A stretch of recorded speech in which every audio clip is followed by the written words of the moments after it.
할렐루야. 예, 감사합니다. 오늘 하나님의 말씀은 마태복음 11장 말씀 되겠습니다. 신약성경 마태복음 11장 2절부터 봉독하겠습니다.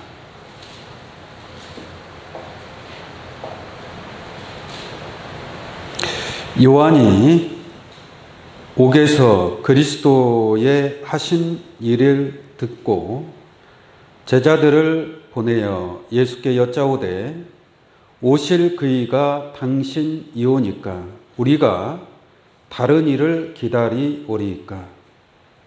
예수께서 대답하여 가라사대 너희가 가서 듣고 보는 것을 요한에게 고하되 소경이 보며 안진뱅이가 걸으며 문둥이가 깨끗함을 받으며 귀머거리가 들으며 죽은 자가 살아나며 가난한 자에게 복음이 전파된다 하라. 누구든지 나를 인하여 실족하지 아니하는 자는 복이 있도다 하시리라. 저희가 떠나매 예수께서 무리에게 요한에 대하여 말씀하시되 너희가 무엇을 보려고 광야에 나갔더냐? 바람에 흔들리는 갈대냐? 그러면 너희가 무엇을 보려고 나갔더냐? 부드러운 옷 입은 사람이냐? 부드러운 옷을 입은 자들은 왕궁에 있느니라. 그러면 너희가 어찌하여 나갔더냐? 선지자를 보려더냐? 옳다. 내가 너희에게 이르노니 선지자보다 나은 자니라. 기록된 바 보라 내가 내 사자를 네 앞에 보내노니 저가 내 길을 네 앞에서 예비하리라 하신 것이 이 사람에 대한 말씀이니라. 내가 진실로 너희에게 말하노니 여자가 낳은 자 중에 세례 요한보다 큰 이가 일어남이 없도다. 그러나 천국에서는 극히 작은 자라도 저보다 크니라. 아멘. 마태복음 11장 2절에서 11절까지 봉독해 드렸습니다. 오늘 이 말씀을 통해서 세례 요한의 실체라는 제목으로 말씀을 증거하도록 하겠습니다.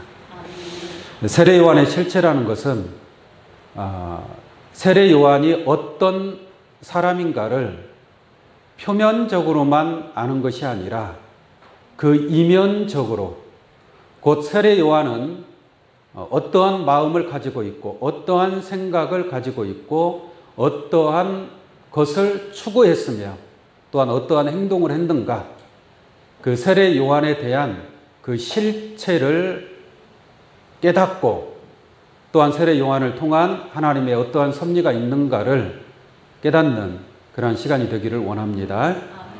세례 요한에 관해서 오늘날 거의 대부분의 사람들이 세례 요한은 참 위대한 선지자다, 훌륭한 선지자의 사명을 감당한 사람이다, 그리고 세례 요한을 순교자로 생각하는 사람들도 많이 있습니다. 순교자. 또 사실 이 세례 요한 당시에 세례 요한을 하나님이 보내신 메시아가 아닌가, 정말 그 위대한 메시아로 오신 분이 아닌가, 많은 사람들이 그렇게 생각하기도 했습니다. 여러분들이 잘 알고 있는 것처럼 세례 요한은 예수님보다 앞서 와서 길 예비자로 왔다라고 성경은 말씀하고 있습니다. 그래서 세례 요한이 예수님이 앞서 길 예비의 그 사명을 아주 훌륭하게 잘 감당했다라고 많은 사람들이 세례 요한에 관해서 그와 같이 알고 있는데, 물론 그것이 틀린 말은 아닙니다. 맞는 말이지만 실체라는 것은 세례 요한에 관하여 처음부터 끝까지, 시작부터 끝까지 전체를 알고 세례 요한이 어떠한 사람인가를 알아야 될 줄로 믿습니다. 영적으로도 보면은 거짓 선지자가 양의 옷을 입고 나타난다라고 하는 말씀이 있습니다. 거짓 선지자가 양의 옷을 입고 나타나면 그 거짓 선지자는 양이에요? 일이에요? 양의 옷을 입고 이리가 양의 옷을 입고 나타나면 그게 양이에요? 일이에요? 이게 실체는 겉으로 표면적으로 볼 때는 양으로 보이지만 실체는 뭐예요? 실체는 일이란 말이에요. 바리새인 율법사들한테 예수님이 뭐라고 하느냐? 외식하는 서기관들과 바리새인들이여, 겉으로는 아름답게 보이나 속으로는 죽은 사람의 뼈와 더러운 것이 가득하다라고 말씀하고 있습니다. 그러니까 겉과 속이 다르다는 얘기죠. 우리가 알아야 될 것은 무엇을 알아야 돼요? 그 속을 알아야 돼요. 그 속이 실체란 말이에요. 실체. 실체는 모르고 표면적인 것만 보고 판단하면 큰 오해를 일으킬 수도 있고 잘못하면 사기당할 수도 있다는 것입니다. 그러므로 겉으로는 아름답게 보이나 그 안에는 외식과 불법이 가득하다라고 예수님께서 바리새인 율법사들을 책망한 내용을 알 수가 있는 줄로 믿습니다. 그런 것처럼 우리가 세례 요한에 관해서 그 표면적으로 좋은 면만 보고 있는데 그 시작부터 끝까지 전체를 다 깨닫고 세례 요한에 관해서 판단하고 또 그 세례 요한의 섭리를 통한 하나님의 뜻은 무엇인가를 깨닫는 그러한 시간이 되시기를 간절히 원합니다. 일단 세례 요한의 출생에 관해서 잠깐 말씀을 드리면 세례 요한의 아버지는 사가랴입니다. 어머니는 엘리사벳입니다. 사가랴와 엘리사벳 사이에서 나온 게 요한입니다. 요한은 태어나기 전부터 가브리엘 천사가 그 사가랴에게 나타나서 네게 아들이 있으리라. 이 부부가 나이가 많아도 자식이 없었거든요. 근데 천사의 소식을 듣고 네게 아들이 있으리라라는 그러한 천사의 음성을 듣게 됩니다. 그는 뱃속에 있을 때부터 성령의 충만함을 입고 태어날 자라고 천사가 얘기를 해요.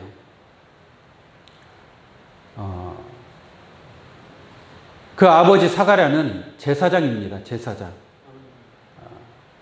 그래서 그 반열의 순서에 따라서 성전에 들어가서 제사를 드리는 거예요.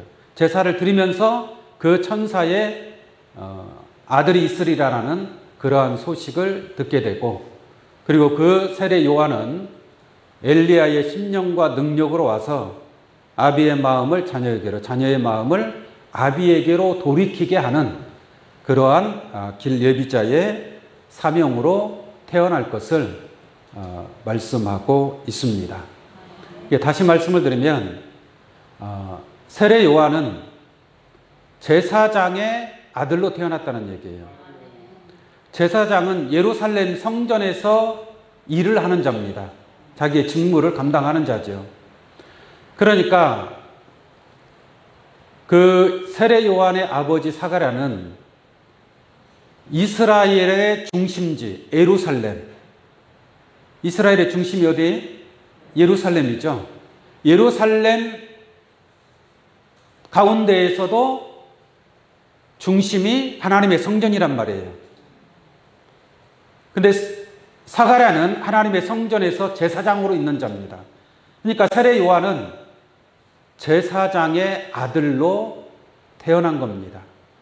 그 당시에 제사장의 아들이라고 하는 것은 많은 사람들로부터 존경을 받는, 또 어떤 그 성전 안에서 제사장의 힘을 가지고 있는 그러한 집안의 아들로 태어난 게 세례 요한입니다.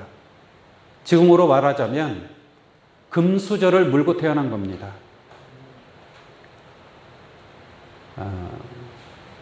비유로 말하자면 서울 강남 중심가에서 태어난 유명한 존경받는 그러한 사람의 집안에서 태어나는 거하고 알지도 못하는 저 지방 어디 산골짜기에서 태어난 사람하고 같아요, 달라요?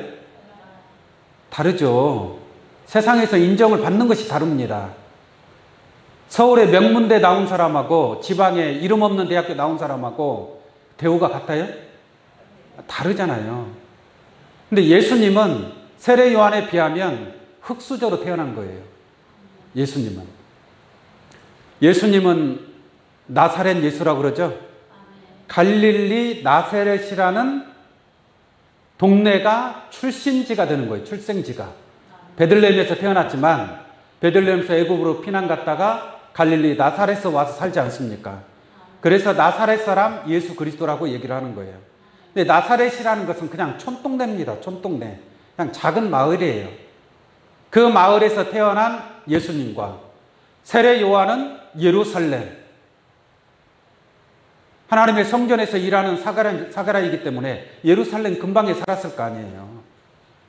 그런 제사장의 집안의 아들로 태어난 세례 요한과는 너무나 비교된다라고 알 수가 있습니다. 자, 이 세례 요한이 예수님보다 6개월 먼저 나타나서 요단강에서 세례를 주면서 회개하라, 천국이 가까웠느니라 라고 외쳤습니다. 외치니까 많은 사람들이 구름대와 같이 몰려가지고 세례 요한한테 세례를 받게 되는 겁니다. 세례를 받습니다. 그래서 세례 요한이 혹시 많은 사람들이 생각하기를 제2의 메시아가 아닌가. 세례 요한이가 광야에서 요단강에서 세례를 주면서 외치는데 너무 당당하게 외치는 거예요. 뱀들아 독사의 새끼들아 너희가 어떻게 지옥의 판결을 피하겠느냐. 너희가 아브라함의 자손이라고 생각하지 말라. 이 돌들로도 하나님이 아브라함의 자손으로 만들 수 있다라고 얘기하면서 회개하라, 돌이키라 이 말이죠. 회개하라, 천국이 가까웠느니라 라고 그렇게 외쳤을 때에 많은 사람들이 세례 요한에게 달려와서 세례를 받았습니다. 예수님도 세례 요한한테 세례 받았어요? 안 받았어요? 세례 받았어요. 근데 사실은 세례 요한은 물로 세례를 주지만 예수님은 물로 세례를 주는 자가 아니에요. 세례 요한이 직접 얘기하는 겁니다. 나는 너에게 물로 세례를 주지만 내 뒤에 오시는 이는 물로 세례를 줄 것이 아니라 불과 성령으로 너희에게 세례를 주실 것이라 라고 말씀하고 있습니다. 그러면 세례 요한은 불과 성령으로 세례를 받았어요? 안 받았어요? 안 받았잖아요. 그냥 자기가 물로 세례를 주는 거잖아요.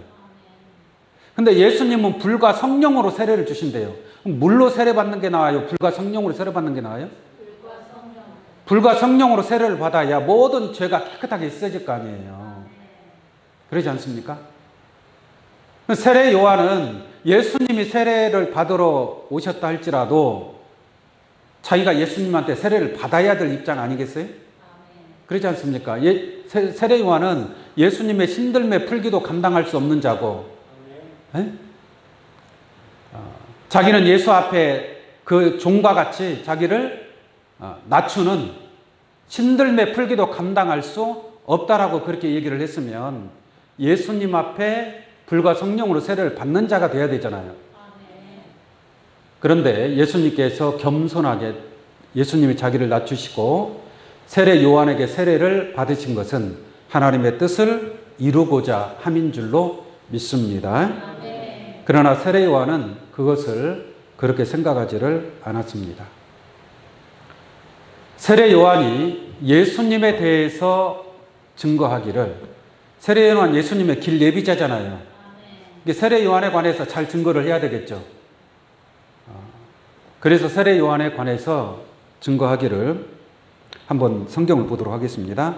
마태복음 3장 11절 한번 보겠습니다. 마태복음 3장 11절 나는 너희로 회개케 하기 위하여 물로 세례를 주거니와 내 뒤에 오시는 이는 나보다 뭐예요? 능력이 많으시니 나는 그의 신을 들기도 감당치 못하겠노라. 그는 성령과 불로 너희에게 세례를 주실 것이요 손에 키를 들고 자기의 타작마당을 정하게 하사 알곡은 모아 곳간에 들이고 쭉정이는 꺼지지 않는 불에 태우시리라. 세례 요한이가 잘 증거하고 있죠? 그 다음에 13절 보겠습니다. 이때 예수께서 갈릴리로서 요단강에 이르러 요한에게 세례를 받으려 하신대 요한이 말려 가로되 내가 당신에게 세례를 받아야 할 터인데 당신이 내게로 오시나이까. 예수께서 대답하여 가라사대 이제 허락하라. 우리가 이와 같이 하여 모든 의를 이루는 것이 합당하니라 라고 말씀하고 있습니다.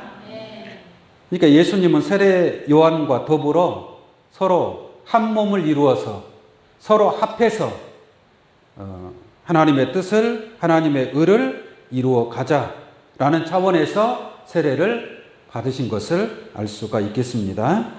16절 보겠습니다.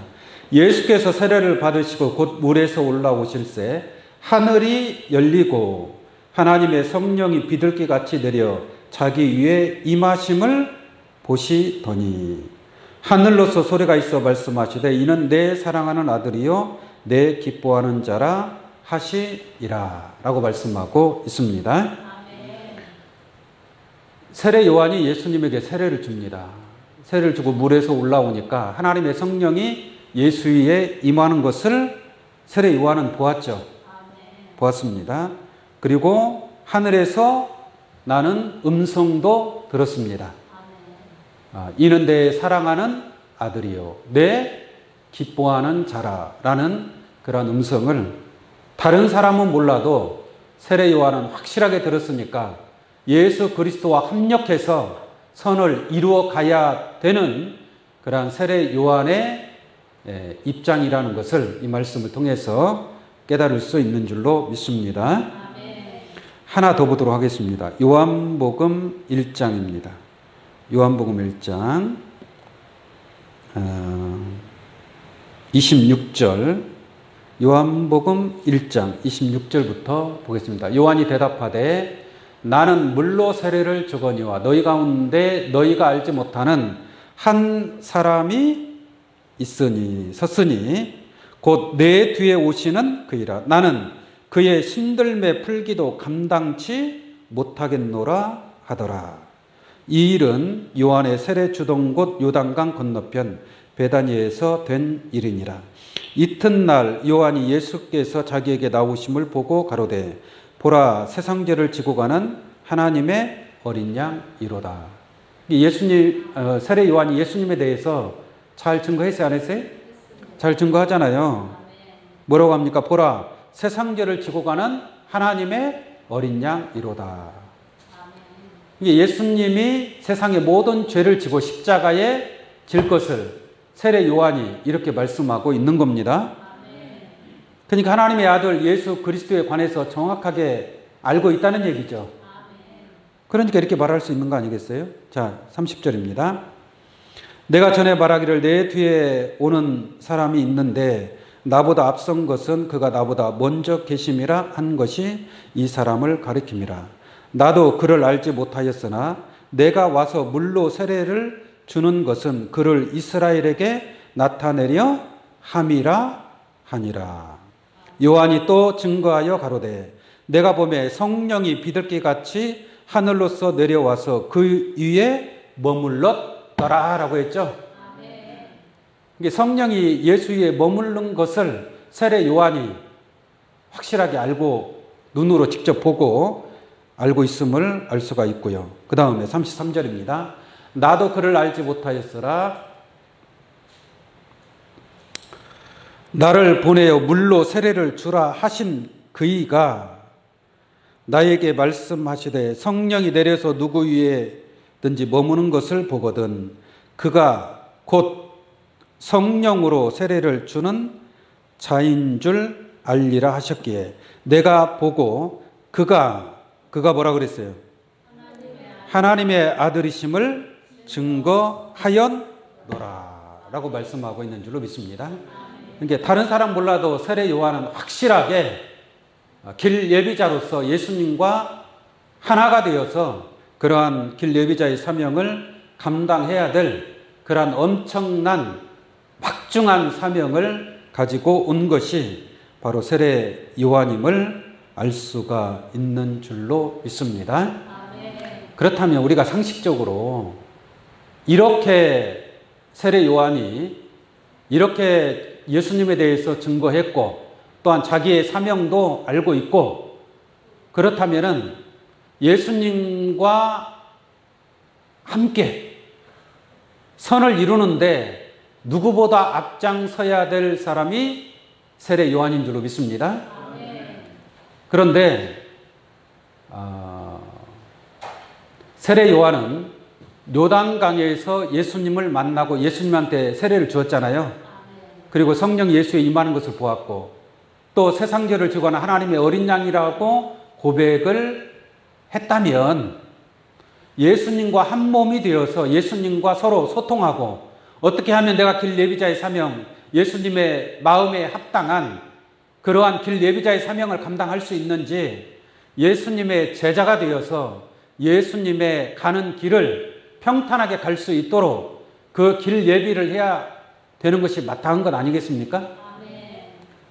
그러면 세례 요한은 예수님을 수시로 만나야 된단 말이에요.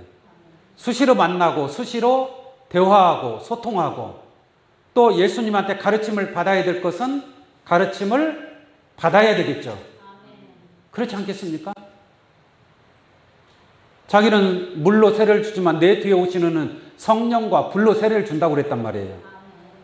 그러면 물 세례로 주는 것보다 예수님을 통해서 불과 성령으로 세례를 베풀고자 하는 그런 마음도 있어야 될 거 아닙니까? 예수님을 통해서 뭔가 배움이 있어야 되는데 요단강에서 한번 예수님을 만나고 그 뒤로는 만난 적이 없습니다. 예수님하고 세례 요한이 그 뒤로 만난 적이 없어요. 만난 적이 없어요. 그냥 세례 요한이 제자들을 보내서 뭔가 물어보기만 합니다. 직접 세례 요한이 예수님께 나온 적이 없어요. 성경에.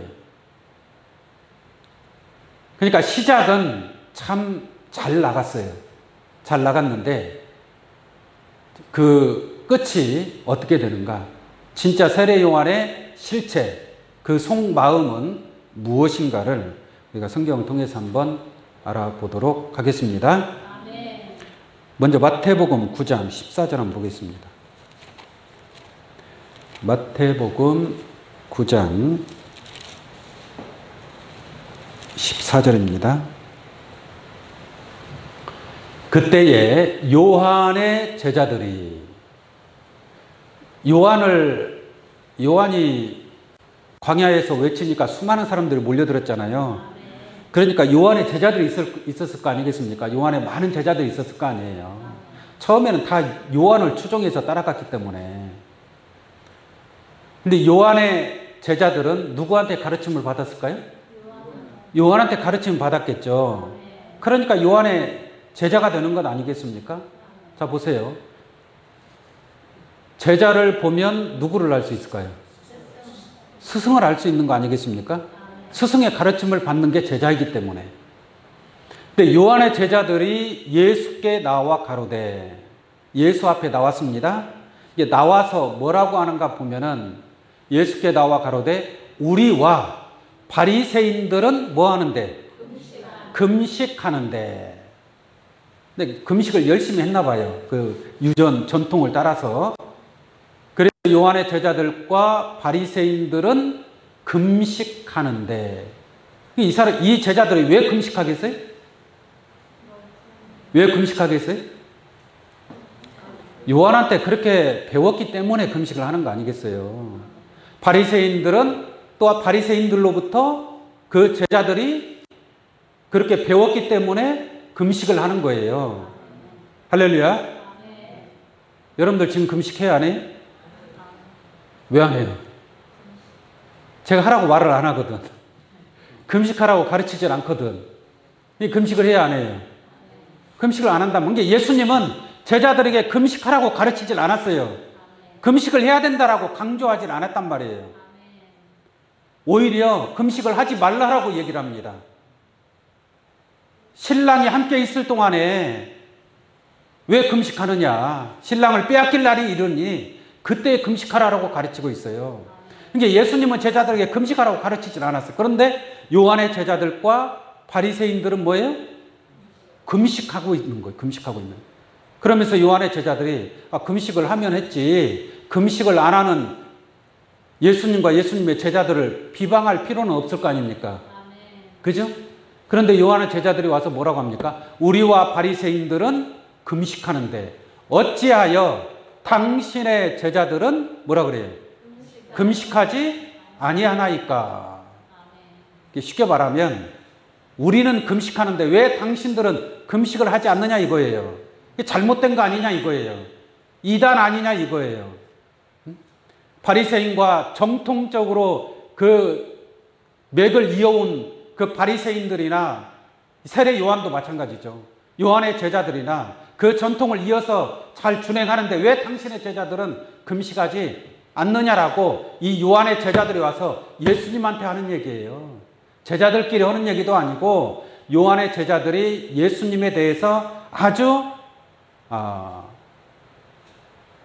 가볍게 경히 여기고 말하는 겁니다. 뭐라고 합니까? 어찌하여 당신의 제자들은, 무슨 말인지 아시겠습니까? 당신의 제자들은 금식하지 않아야하나이까 라고 비방하는 거예요. 멸시하는 겁니다. 요한의 제자들이 예수님께 와서. 이게 있을 수 있는 일이에요? 예수님과 세례 요한은 하나가 되어야 되잖아요. 그럼 세례 요한의 제자들도 예수님으로부터 가르침을 받아야 되는 거 아니겠습니까? 그런데 세례 요한의 제자들이 어떻게 예수님한테 와서 세례 요한이 나는 그의 신들매 풀기도 감당하지 못할 이 종과 같은 세례 요한의 제자가 예수님한테 와서 당신의 제자들은 어찌하여 금식하지 않아이까? 이렇게 말할 수 있어요? 있을 수 없는 일입니다. 15절까지 한번 보겠습니다. 예수께서 저희에게 이르시되 혼인집 손님들이 신랑과 함께 있을 동안에 슬퍼할 수 있느냐? 그럴 수 없다는 얘기죠. 그러나 신랑을 빼앗길 날이 이르니 그때에 뭐예요? 금식할 것이니라. 예수 신랑을 빼앗길 때 금식하라 이거예요. 근데 예수님이 함께 있는데 제자들이 금식할 필요가 있어요, 없어요? 금식할 필요가 없다는 얘기죠. 잘 먹어야죠. 왜 금식합니까? 잘 먹고 건강하게 예수님의 말씀을 잘 받드는 자가 되어야 할 줄로 믿습니다. 이런 말씀을 통해서 볼 때 요한의 제자들과 요한과 예수님은 하나가 되지 못했다라는 것을 확실하게 알 수가 있습니다. 또 하나 사건을 한번 보도록 하겠습니다. 요한복음 3장을 보겠습니다. 요한복음 3장 22절입니다. 요한복음 3장 22절. 이후에 예수께서 제자들과 유대 땅으로 가서 거기서 함께 유하시며 세례를 주시더라 그랬죠? 이 말씀을 가지고 예수님이 물로 세례를 줬다라고 생각하는데 예수님은 물로 세례를 주지 않았습니다. 예수님은 물로 세례를 주는 자가 아니라 불과 성령으로 세례를 주는 자란 말이에요. 근데 예수님 물로 세례를 줬겠습니까? 자, 요한복음 4장 2절 한번 보겠습니다. 요한복음 4장 2절. 예수께서 친히 뭐라 그래요? 세례를 주신 것이 아니요. 예수님께서 친히 세례를 주신 것이 아니요. 제자들이 뭐예요? 준 것이라 라고 말씀하고 있습니다. 오늘날 물세례 받는 것은 이것은 세례 요한의 세례를 받는 것이다. 세례 요한의 물세례를 받는 것이다. 라고 생각할 수도 있습니다. 예수님은 직접 세례를 주신 것이 아니다. 자, 참고로 알고 계시고 다시 요한복음 3장 23절로 보겠습니다. 요한도 살렘 가까운 에논에서 세례를 주니 거기 물들이 많음이라. 사람들이 와서 세례를 받더라. 이게 예수님이 세례를 주고 요한도 그 근방에서 세례를 같이 주는 거예요. 세례를 주니까 이 백성들이 요한한테 가서 세례를 받아야 될까? 예수님한테 세례를 받아야 될까? 에? 중간에서 좀 고민이 될 거 아니겠습니까? 어디를 택할 것이냐라는 거예요. 어디를 택할 것이냐. 세례 요한도 대단한 선지자였잖아요. 많은 사람들이 세례 요한한테 가서 세례를 받고 있는 그런 가운데 있는데 어디로 갈 것이냐. 자, 더 보겠습니다. 25절입니다. 25절. 24절부터 볼게요. 24절부터. 요한이 아직 옥에 갇히지 아니하였더라 그랬죠? 이게 옥에 갇히기 전에 있었던 일입니다. 이 일이 있고 난 뒤에 옥에 갇히게 되는 일이 있어요. 이게 갇히기 전에 일어나는 일이다라고 먼저 말을 하고 있고요. 25절. 이에 요한의 제자 중에서 한 유대인으로 더불어 결례에 대하여 변론이 되었더니 저희가 요한에게 와서 가로되, 요한의 제자들이 요한에게 보고를 하는 겁니다. 보고를 하는 거예요. 요한에게 와서 가로되 랍비여. 랍비는 선생님이라는 뜻입니다. 랍비여. 이게 선생님이여 이 말이죠. 세례 요한의 제자가 세례 요한한테 보고를 하는 거예요. 무슨 보고를 하느냐면은 예수님한테 세례를 받으러 가는 사람이 얼마나 되는가 한번 가서 보고 와라 그런 거예요. 이게 그 광경을 지켜보고 와서 세례 요한한테 보고를 하는 겁니다. 다시 볼게요. 요한에게 와서 가로되 랍비여 선생님이여. 당연히 요한의 제자 입장에서는 요한을 뭐라고 불러야 돼요? 선생님이여 부르죠. 근데 예수님은 선생이에요, 선생이 아니에요?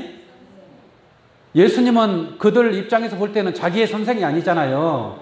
자기는 요한의 제자들이지 예수의 제자들이 아니잖아요. 그러니까 예수한테 스승생이라고 말할 필요가 있어요, 없어요? 서로 없는 거죠. 만약에 한 몸이었다면, 서로 한 집안이었다면, 세례 요한이나 예수님이 머리와 몸의 그런 관계를 가졌다면은 세례 요한한테도 선생 랍비어라고 하고 예수님한테도 뭐라고 해야 돼? 랍비어, 선생님이요. 이렇게 얘기를 해야 되잖아요. 근데 제자들이, 요한의 제자들이 그러질 않았습니다. 자, 다시 볼게요. 저희가 요한에게 와서 가로되 랍비여 선생님과 함께 요단강 저편에 있던 자. 선생님과 함께 요단강 저편에 있던 자가 누구예요? 예수님이란 말이에요. 예수님을 선생이라고 하는 것이 아니라 요단강 저편에 있던 자라고 얘기하는 거예요. 자라고 얘기하는 거하고 선생님이여라고 하는 거하고 차원이 다르죠. 네? 쉽게 말하면 요한의 제자들은 예수님을 선생으로 봤어요, 안 봤어요? 보질 않은 거예요. 왜 그랬을까요? 요한이 그렇게 가르쳤기 때문에 그런 거예요.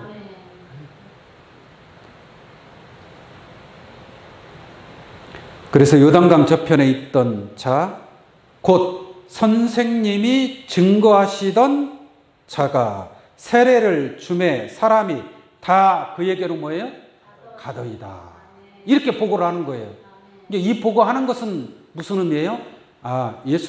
예수님이 세례를 주고 있는데 거기에 사람들이 얼마나 많이 모이는가 한번 가서 보고 오라 그런 거예요. 그러니까 보고 와서 그렇게 보고를 하는 겁니다. 그러니까 이제 예수님께 세례를 받으러 가는 사람들이 더 뭐예요? 많더이다 라고 하는 거예요.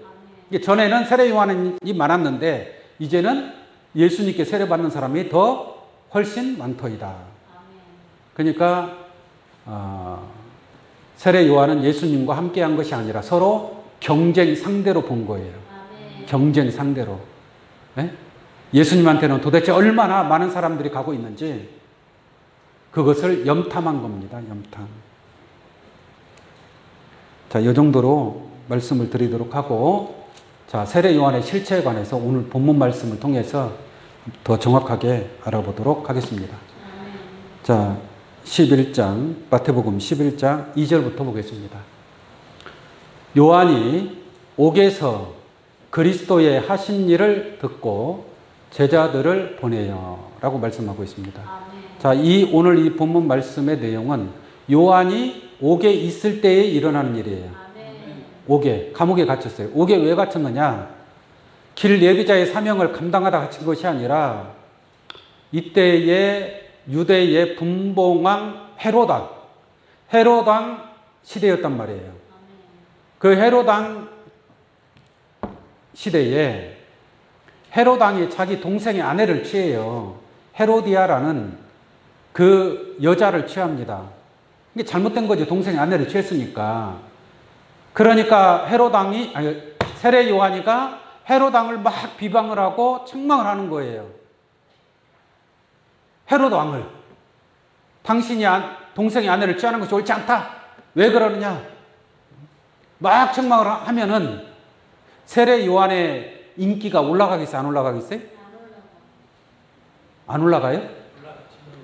예를 들어서 대통령이 뭐 잘못을 해. 그럼 그것을 막 지적하고 바로 고치라고 막 책망을 해.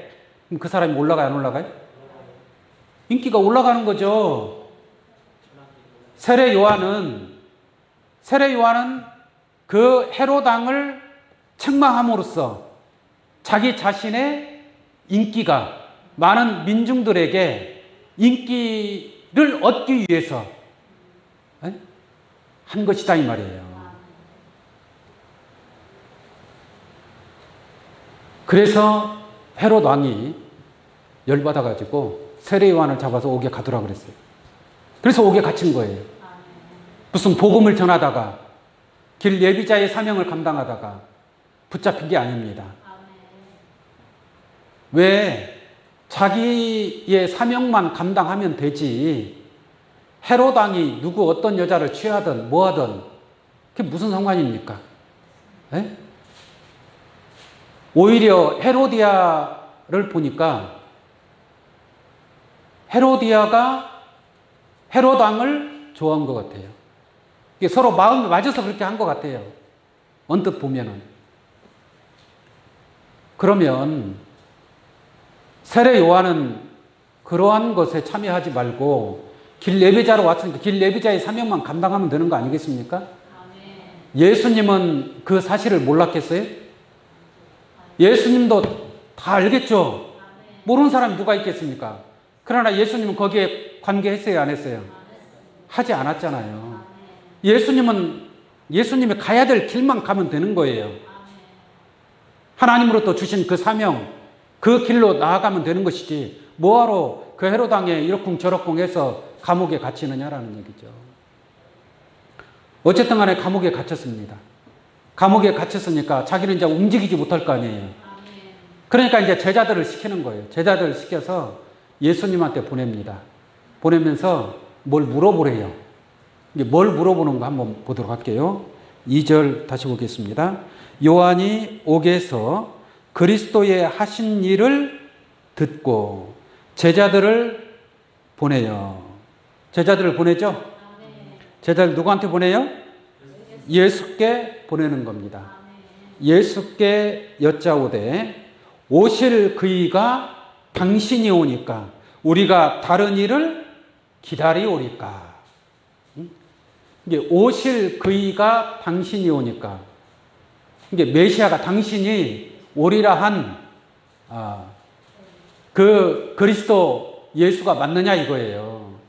그리스도가 맞느냐 메시아가 맞느냐. 이스라엘 백성들이 메시아를 기다렸거든요. 근데 세례 요한은 이미 요단강에서 예수님을 처음 만나서 세례를 줄 때부터 자기가 다 입으로 고백했잖아요. 나는 그의 신들매 풀기도 감당할 수 없다고 그랬잖아요. 또 성령이 예수에 임하는 것을 봤잖아요. 이는 내 사랑하는 아들, 내 기뻐하는 자라라고 하지 않았습니까? 자기 입으로 다 얘기하고 세상 죄를 지고 가는 하나님의 어린 양이라고 선포하지 않았습니까?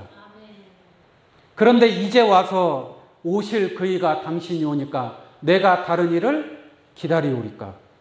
이것은 무슨 말이냐면 당신이 오리란 메시아가 맞느냐 아니면 아니냐, 진짜냐 가짜냐 이거예요. 진짜냐 가짜냐. 그러지 않습니까? 이 세례 요한은 마음이 변했어요, 안 변했어요? 마음이 변한 거예요. 이렇게 말할 수 없는 거죠. 어떻게 이렇게 물어볼 수 있습니까? 그 제자들이, 요한의 제자들이 말하는 거 한마디 한마디 들어보면 이 사람이, 이 제자들이 예수님에 대해서 어떻게 알고 있고 세례 요한이가 어떻게 가르쳤는가를 알 수가 있는 것인 줄로 믿습니다. 그래서 세례 요한은 마음이 변했다라는 것을 자기 입으로 실컷 증거해 놓고 당신이 진짜요 가짜요 이렇게 물어보는 거랑 마찬가지입니다. 그러니까 예수님이 기분이 좋아요 안 좋아요? 기분이 안 좋죠. 길 예비자로 왔으면 똑바로 사명령 갔다 오고 내 제자가 되고, 예수님의 12제자보다 세례 요한이가 예수님 제자가 됐으면 얼마나 뛰어난 제자가 됐겠습니까? 그렇지 않습니까? 그래서 예수님이 뭐라고 하느냐, 그리고 내가 진짜다 이렇게 얘기한 것이 아니고, 자, 예수님이 돌려서 얘기를 합니다. 요한의 제자들한테 4절 말씀 볼게요. 예수께서 대답하여 가라사대 너희가 가서 듣고 보는 것을 요한에게 뭐예요? 고하라 이거예요. 니들이 눈으로 보고 귀로 듣는 대로 그대로 가서 전하라. 소경이 보며. 누가 보며? 소경이 보며. 이게 세례 요한은 소경이에요, 소경 아니에요? 세례 요한은 소경이에요. 하나님의 아들 예수를 못 보고 있잖아요. 그래서 예수님이 돌려서 말하는 거예요. 세례 요한 너는 소경이다. 그 다음에 안진뱅이가 거리며. 세례 요한은 뭐라는 얘기예요? 안진뱅이라는 얘기예요. 안진뱅이. 안진뱅이니까 육신적으로는 다리가 있어도 영적으로는 주님 앞에 나오지 못하는 겁니다. 이게 예수님을 하나의 경쟁 상대로 본 거예요. 자기가 예수님 앞에 낮아지지 못한 거예요. 종과 같이 낮춰야 되는데 그렇게 낮추지 못했기 때문에 세례 요한은 예수님의 길 예비자의 사명을 감당하지 못하는 안진뱅이가 되었다는 얘기입니다. 문둥이가 깨끗함을 받으며 귀머거리가 들으며 죽은 자가 살아나며 가난한 자에게 복음이 전파된다 하라라고 말씀하고 있습니다. 그러나 세례 요한은 예수님으로부터 그 복음을 받아들이는 가난한 자가 되지 못한 줄로 믿습니다. 그 다음 6절 보겠습니다. 누구든지 나를 인하여, 지금 요한의 제자들한테 계속 하는 얘기예요. 누구든지 나를 인하여 실족하지 않는 자는 뭐가 있다? 복이 있다라고 말씀하고 있습니다. 그러면 예수님 때문에 누가 실족했다는 얘기예요? 세례 요한이 실족했다는 얘기예요. 세례 요한이 실족했다는 얘기입니다. 예수님 때문에 세례 요한이 실족했다는 것은 발을 잃어버렸다. 발을 잃어버렸으니까 예수님께 나올 수 있어요? 없게 되는 거죠. 자, 이 실족하는 자들이 어떠한 자들인가 한번 보도록 하겠습니다. 요한복음 11장 9절을 한번 보겠습니다. 요한복음 11장 9절입니다.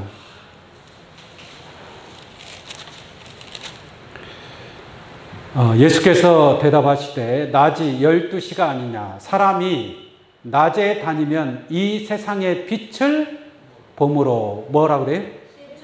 실족하지 아니하느니라. 그러니까 낮에 다니는 자는 실족을 해야 안 해요? 실족을 하지 않는다니까요. 환한 밝은 빛 가운데 거하는 자들은 하나님의 나라를 향해서 나아가는 그 발걸음에 실족하지 않는다 이 말이에요. 그러면 밤에 다니면 어떤다는 얘기예요? 실족한다는 얘기죠. 그러니까 어둠 속에 있는 자들은 실족할 수밖에 없고 빛 가운데 거하는 자는 실족하지 아니하고 하나님 나라에 넉넉하게 들어가게 될 줄로 믿습니다. 여러분들의 삶이 어둠에 속하지 아니하고 빛 가운데 거하는, 영육간에 빛 가운데 거할 수 있는 귀한 자들 되시기를 간절히 원합니다. 베드로후서 1장 10절을 보겠습니다. 베드로후서 1장 10절. 그러므로 형제들아 더욱 힘써 너희 부르심과 택하심을 굳게 하라. 너희가 이것을 행한즉 언제든지 실족지 아니하리라. 실족하지 않는다 그랬죠? 그럼 실족하지 않으면 어떻게 되는가 보겠습니까? 11절. 이같이 하면 실족하지 아니하면 우리 주 곧 구주 예수 그리스도의 영원한 나라에 들어감을 너희에게 넉넉히, 할렐루야, 영원한 그리스도의 영원한 나라에 들어감을 너희에게 넉넉히 주시리라 라고 말씀하고 있습니다.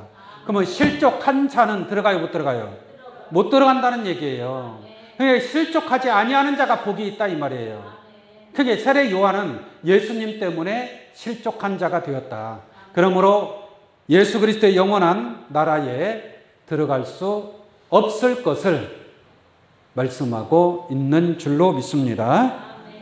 자, 정말 그런가 안 그런가? 자, 오늘 본문 말씀 다시 보도록 하겠습니다. 마태복음 11장 7절 보겠습니다. 저희가 떠남에, 이게 저희가 떠났다는 것은 요한의 제자들이 이제 갔다는 얘기예요. 가서 본 그대로 전하라 그랬잖아요. 그대로 전할 것입니다. 세례 요한은 그 제자로부터 예수님이 말씀하신 이 내용을 그대로 전달했겠죠. 그대로 전달했을 때 세례 요한의 마음이 어땠을까요? 아, 내가 그때 변하지 말고 그냥 겸손하게 예수님 제자가 되어서 예수님의 길 예비자의 사명을 감당했으면 좋았을 텐데 후회하지 않았을까요? 세례 요한과 같은 그런 신앙을 행하면 결국 나중에 가서 뭐 하는 거예요? 후회하는 거예요. 바깥 어두운 데 쫓겨나 슬피 울며 이를 갈미 있으리라가 되는 겁니다. 이게 세례 요한의 길을 가면 그렇다는 얘기예요. 할렐루야. 자기를 낮춰야 될 줄로 믿습니다. 어린아이와 같이 자기를 낮추면 낮출수록 천국에서 큰 자가 되는 건 아니겠습니까? 근데 세례 요한은 자기를 낮추지를 못한 거예요. 예수님을 그냥 경쟁 상대로 본 거예요. 경쟁 상대로. 그래서 자, 요한이 이제 떠나갔습니다. 제자들이 갔어요. 그러면서 이제 예수님의 제자들한테 또 한마디 해요. 제자들에게. 재밌어요, 말씀이. 한번 볼까요? 7절 보겠습니다. 저희가 떠남에 예수께서 무리에게 요한에 대하여 말씀하시되 너희가 무엇을 보려고 광야에 나갔더냐? 바람에 흔들리는 갈대냐? 자, 보세요. 요한의 제자들이 떠났죠? 이제 예수님의 제자들, 예수님께 말씀을 듣는 사람들만 남아있는 거 아니에요? 근데 그 남은 자들에게 예수님이 너희가 무엇을 보려고 광야에 나갔더냐라는 거예요. 이게 광야에 나갔다는 얘기, 안 나갔다는 얘기? 왜 나갔어요? 누구 보려고? 세례 요한을 보려고 나간 거예요. 세례 요한도 사람들이 메시아처럼 알고 있는데 세례 요한에게도 무슨 진리가 나올까? 어떤 생명의 말씀이 나올까? 하고서 세례 요한한테 가서 들어봤어요? 안 들어봤어요? 들어봤는데 들을 게 있어요? 없어요? 들을 게 없으니까 다시 예수님께로 온 거예요. 그러니까 예수님이 그거에 대해서 책망을 하는 거예요. 너희들이 무엇을 보려고 광야에 나갔더냐? 부드러운 광야에 나갔더냐? 바람에 흔들리는 뭐예요? 갈대냐? 이게 세례 요한은 바람에 흔들리는 뭐였어요? 갈대였어요. 왔다 갔다 한 거예요. 그냥 예수님만 확실하게 붙잡고 그냥 믿음으로 그 사명을 감당해야 되는데 바람에 흔들리는 갈대가 된 줄로 믿습니다. 예수님이 세례 요한에 관해서 세례 요한은 바람에 흔들리는 갈대다 이렇게 얘기하고 있는 거예요. 그러니까 이 사람들이 대답을 못해. 말도 못하고 꽉 담고 있어. 그러니까 또 얘기하는 겁니다. 그러면 너희가 무엇을 보려고 나갔더냐? 부드러운 옷 입은 사람이냐?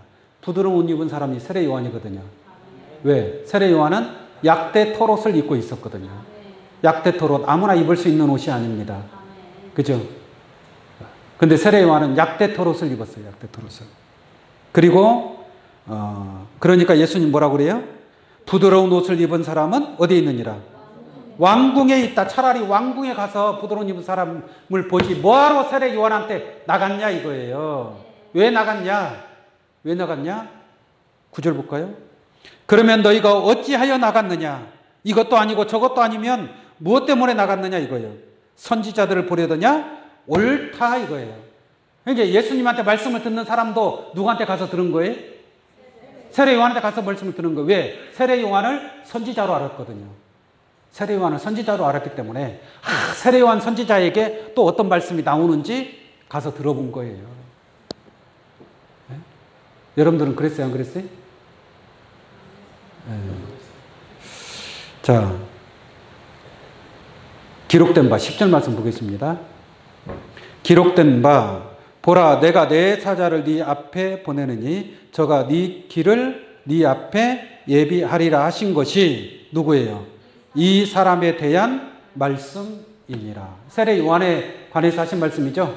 이게 세례 요한은 오리라 한 선지자란 말이에요. 세례 요한은 대단하지 않습니까? 이런 선지자였어요. 그런 선지자였기 때문에 광야로 세례 요한으로부터 뭔가 말씀이 나올까 싶어서 나갔다는 얘기예요. 예수님께서 그렇게 책망을 하시고 세례 요한에 관해서 계속 이어서 말씀하고 있습니다. 11절 보겠습니다. 11절. 내가 진실로 너희에게 말하노니 여자가 낳은 자 중에 세례 요한보다 큰 이가 일어남이 뭐예요? 없도다. 예수님도 인정하는 거예요. 요한에 관해서. 이 땅에 여자가 낳은 어떠한 자들도 세례 요한보다 큰 이가 일어남이 없도다. 구약에 보면은 기라성 같은 선지자들이 많이 있지 않습니까? 근데 그러한 선지자를 제껴놓고 여자가 낳은 자 중에 세례 요한보다 큰 이가 일어남이 없도다. 이제 세례 요한이는 막 띄워져요, 안 띄워져요? 공중으로 높이 띄워져요. 띄우면 띄울수록 한번 떨어질 때는 더 큰 아픔이 있을 거 아니겠어요? 네? 그러니까 예수님도 세례 요한에 관해서 여자가 낳은 자 중에 세례 요한보다 큰 이가 일어남이 없도다 하고 막 큰 자로 띄워준단 말이에요. 띄워놨다가 그 다음 뭐라고 하느냐? 그러나가 또 들어와요. 그러나라는 것은 앞에 있는 내용하고 반대되는 말이에요. 네? 그러나 이게 세례 요한을 막 높이 띄워주지만 그러나라가 하는 것은 이제는 떨어뜨리는 거죠. 이게 앞에서 긍정적인 말을 막 해줬어요. 칭찬의 말을 해줬어요. 그러나 하는 것은 이제는 더 이상 칭찬과 긍정적인 말이 아니라 이제는 뭐예요? 부정적이고 뭔가 책망의 말이 있다는 얘기죠. 그래서 그러나 자 보겠습니다. 그러나 천국에서는 극히 작은 자라도 뭐라 그래요? 저보다 크니라.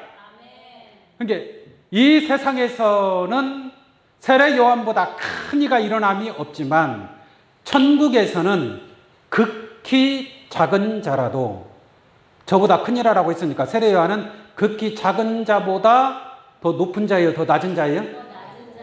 더 낮은 자잖아요. 그러면 극히 작은 자가 누구냐? 천국에서 맨 마지막 번. 예를 들어서 서울대에 1000명이 들어가요. 그러면 극히 작은 자는 몇 번으로 들어가는 거예요? 1000번이죠. 그러면 1001번은 들어가요? 못 들어가요? 못 들어가요. 그러면 세례 요한은 1000번이에요? 1001번이에요? 1001번이라니까요. 그러니까 천국에 들어갈 수가 없는 거예요. 이게 세상에서는 네가 큰 자라 할지라도 예수님 말씀이 세상에는 네가 큰 자라 할지라도 천국에서는 가장 작은 자보다 뭐예요? 못하다 이 말이에요. 이게 세례 요한이 여러분들보다 더 나은 거예요? 못한 거예요?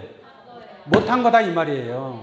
못하는 정도가 아니라 아예 천국에 들어가지 못할 자가 되었다라는 것을 우리는 이 말씀을 통해서 깨달을 수 있는 줄로 믿습니다. 갈라디아서 3장 3절에 이런 말씀이 있습니다. 갈라디아서 3장 3절. 너희가 이같이 어리석으냐? 왜 그렇게 어리석으냐? 세례 요한한테 하는 말이에요. 성령으로 시작하였다가 이제는 육체로 마치겠느냐? 육체로 마치겠느냐? 세례 요한은 성령으로 시작한 줄로 믿습니다. 그런데 그 끝은 육체로 맞춰버린 거예요. 그러니까 천국에 들어갈 수 없는 자가 되어버렸다는 것을 깨달을 수 있는 줄로 믿습니다. 세례 요한은 바람에 흔들리는 갈대였습니다. 여러분들 흔들리지 않기를 바랍니다. 계시록 14장 4절 말씀과 같이 여자로 더불어 뭐하지 아니하고 더럽히지 아니하는 자. 네? 흔들리는 갈대가 되지 않기를 원합니다. 실족하는 자가 되지 않기를 원합니다. 예수 앞에 자기를 낮추고 성령으로 시작해서 성령으로 마칠 수 있는 귀한 여러분들의 신앙으로 천국에서 그 영광을 누리는 귀한 여러분들 되시기를 예수의 이름으로 축원합니다. 기도하겠습니다. 걸어가시